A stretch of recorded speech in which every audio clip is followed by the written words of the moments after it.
gave us time to build the foundation psychologically that we need to begin to build the foundation physically.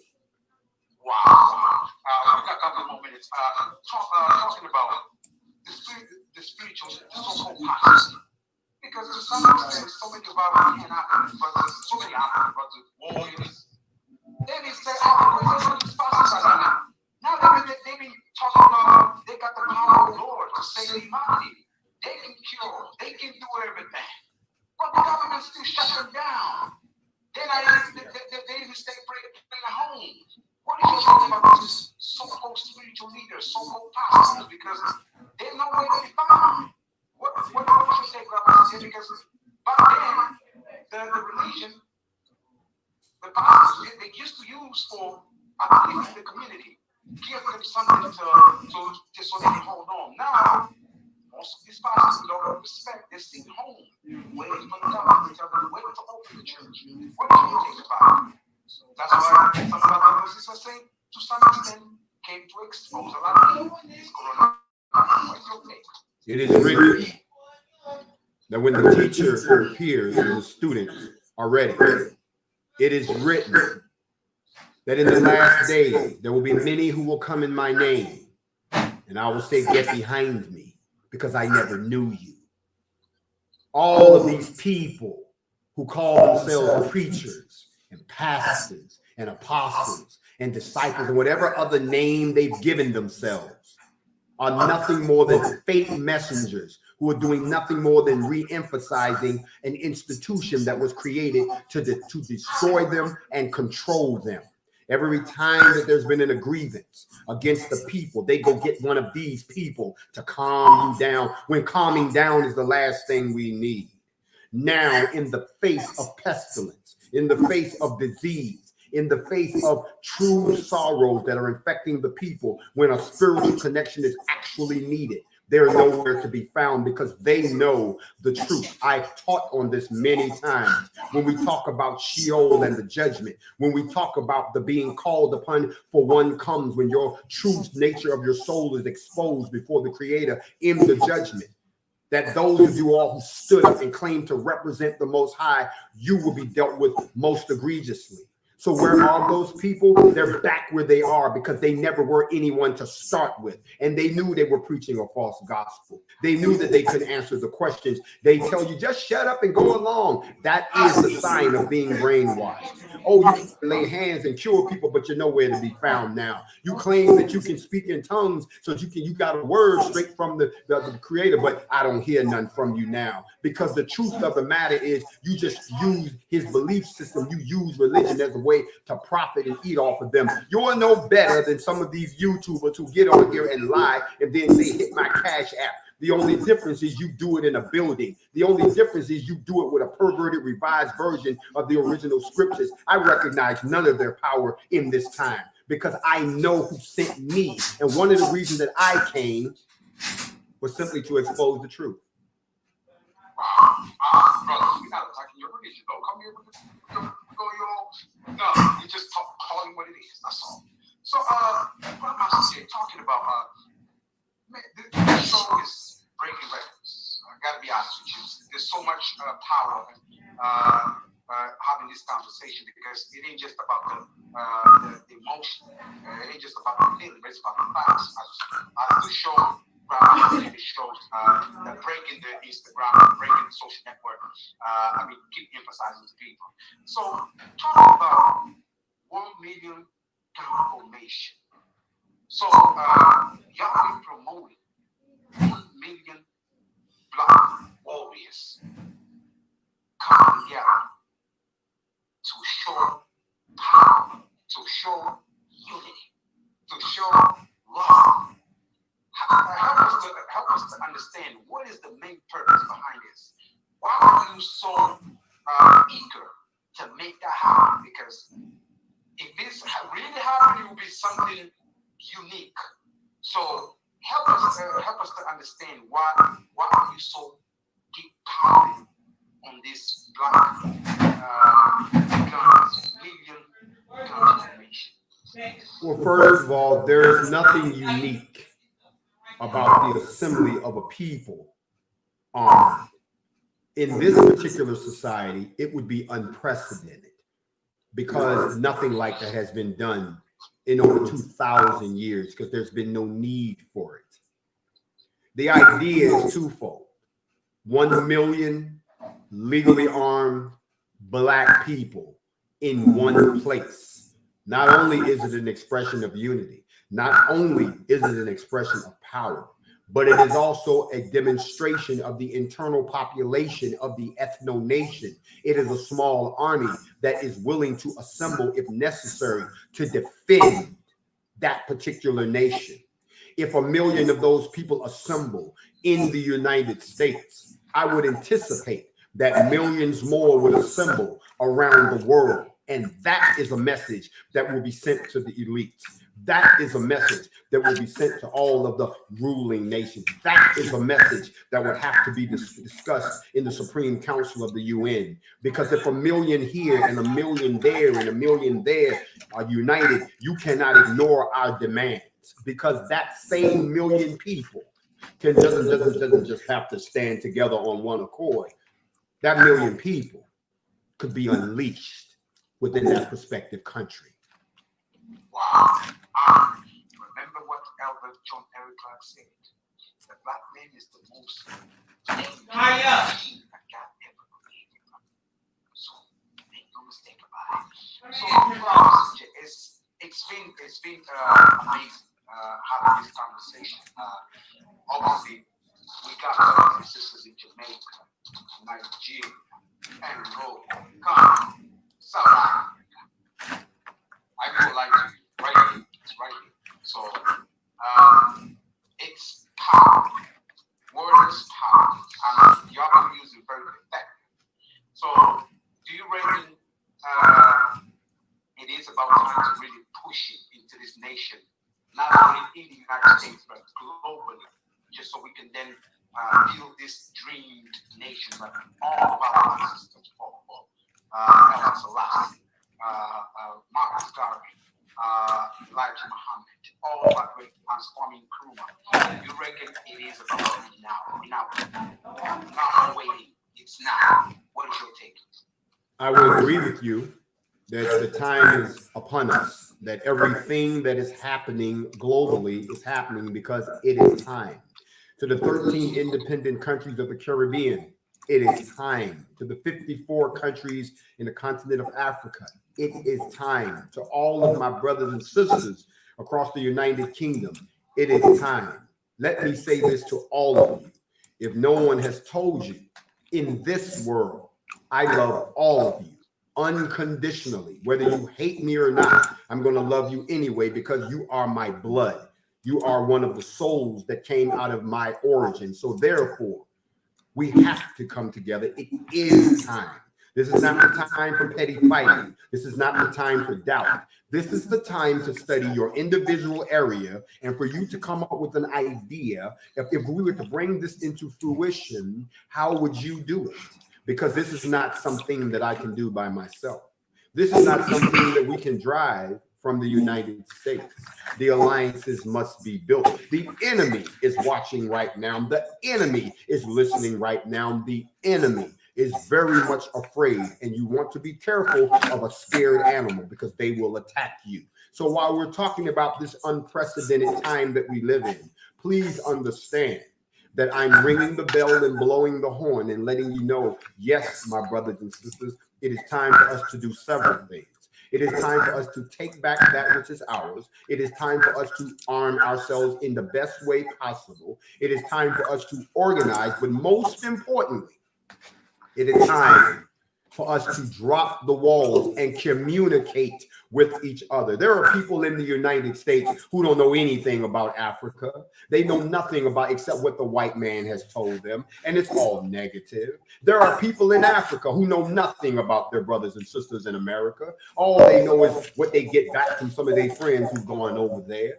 There are people in the UK who don't have a clue about either one of us. See, what we need to do is what we're doing right now before they turn it off. You see, as long as they can use it to take us down and be detrimental, then they will let us have these platforms. But the minute we start building, The minute we start connecting, the minute we redefine our worship, the minute we decide to redefine our wealth, and the minute that we start to pull together, just like you saw today, Instagram got shut down. We have broken the internet again. Why? Because these are the birth pains of unity.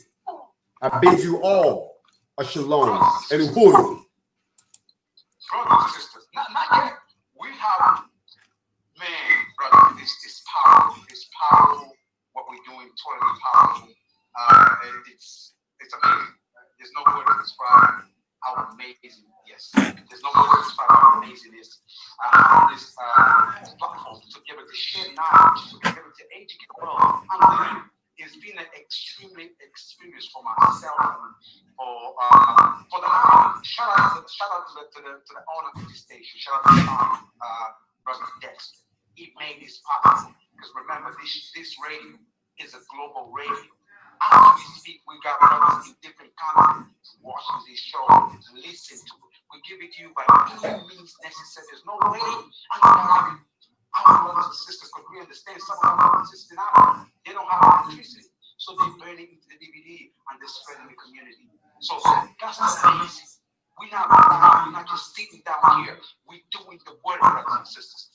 That's what's amazing. That's why we got to send a shout out to NFAC because as much as you can claim agents and all this, but brother, it is about boots on the ground. Period. Boots on the ground. So, Brother J, we're gonna say before you send a direct message to the people worldwide. That's what everybody's waiting for, and then we can cut the pieces because, brother, I know what you love to do. Cut the pieces. You know, we talk about China, we talk about the European, you cut the pieces and then you spread it.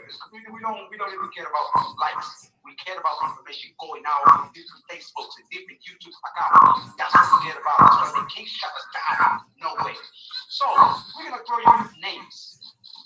This is the last before you send the message. You're gonna throw your different names on brothers, and I need you to pay attention in your screen because all the answers that we're gonna be talking about. This is the way of educating ourselves. And Pastor Jay, he will answer the short words.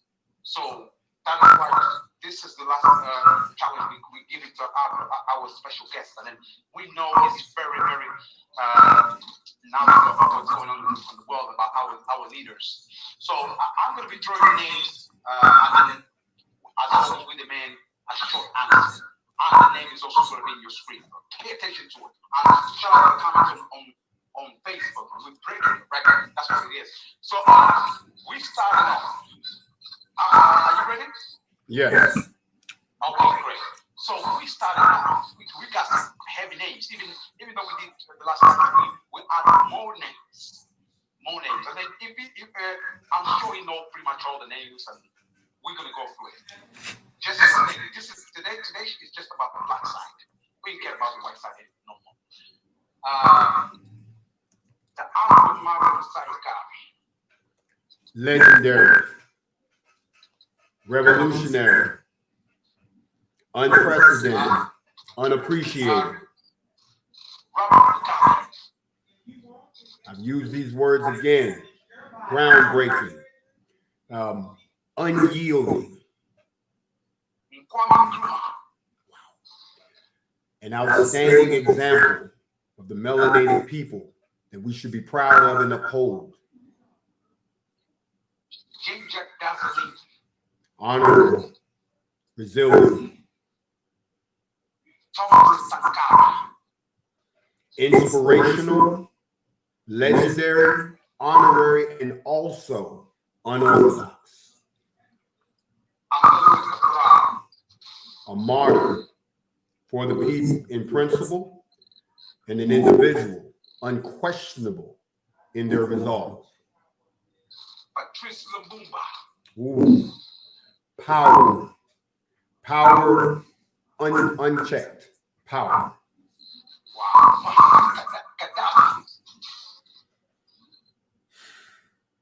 Miss honor.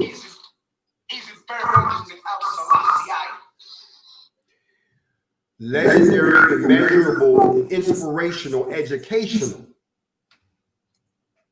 Wow. someone who has walked the road and can testify from experience, not from hearsay.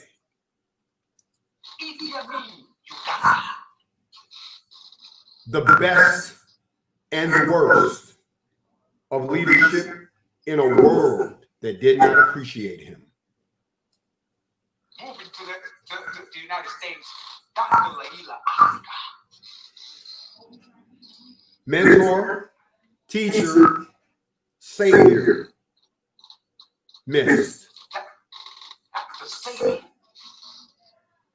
All of the same thing that I said about Dr. Africa, except legendary, light years ahead of his time. Foundation of the new Black nation.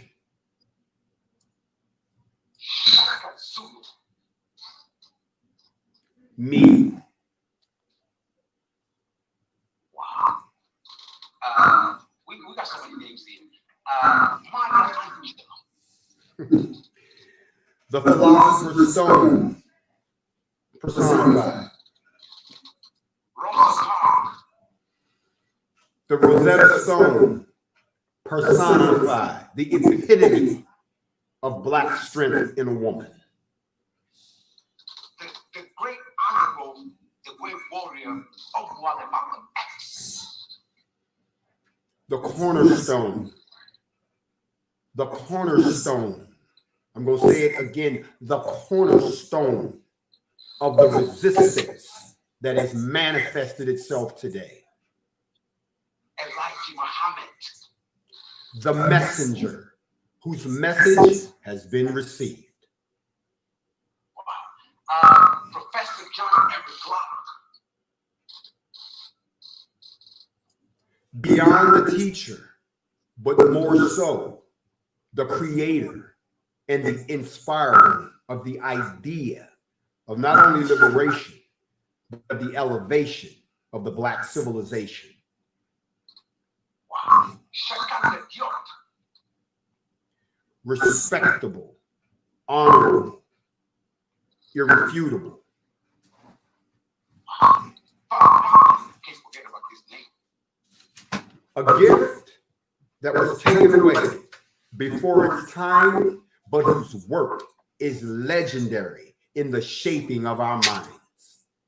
Oh, I didn't move into Tupac Shakur. A contemporary that if he was here today would be sitting in this seat talking to you. Oh, I'm moving to the great Queen Zika. The blueprint for every sister that walks the face of the earth today. I'm the Queen Mother Willie Mandela. Required learning in the instruction of all children of the Black nation. Oh, I'm getting another Queen Papita.